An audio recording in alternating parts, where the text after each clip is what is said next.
ગુજરાતનો આવાજ।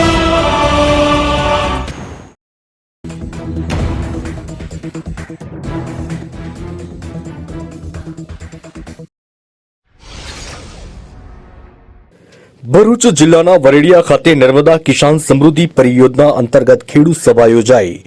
ભરૂચ જિલ્લાના વરેડિયા ખાતે જીએનએફસી દ્વારા પ્રેરિત નર્મદા કિસાન સમૃદ્ધિ પરિયોજના અંતર્ગત ખેડૂત સભા યોજાઈ, જેમાં જીએનએફસી ભરૂચના marketing manager MG Vadhel, Palej depot incharge M Patel હાજર રહ્યા હતા। બંને મહાનુભાવોએ ખેડૂતોના ખેતી વિષય ખૂબ જ ઉમદા સમજ આપી ખેડૂતોને આધુનિક પદ્ધતિથી ખેતી કરવા અનુરોધ કરી કોઈપણ ખેતી વિષયક સમસ્યાના નિરાકરણની ખાતરી તેમણે આપી હતી। ખેડૂતોની ખેતી માટે પ્રોત્સાહિત કરતું ટૂંકું પણ સુંદર વક્તવ્ય આપ્યું। વરેડિયા બસ સ્ટેન્ડ પાસે યોજાયેલી આ ખેડૂતો માટેની નર્મદા કિસાન સમૃદ્ધિ પરિયોજના અંતર્ગત યોજાયેલી ખેડૂત સભામાં ખૂબ મોટી સંખ્યામાં ખેડૂતો હાજર રહ્યા હતા। માંચથી મોહસિન કારાનો રિપોર્ટ।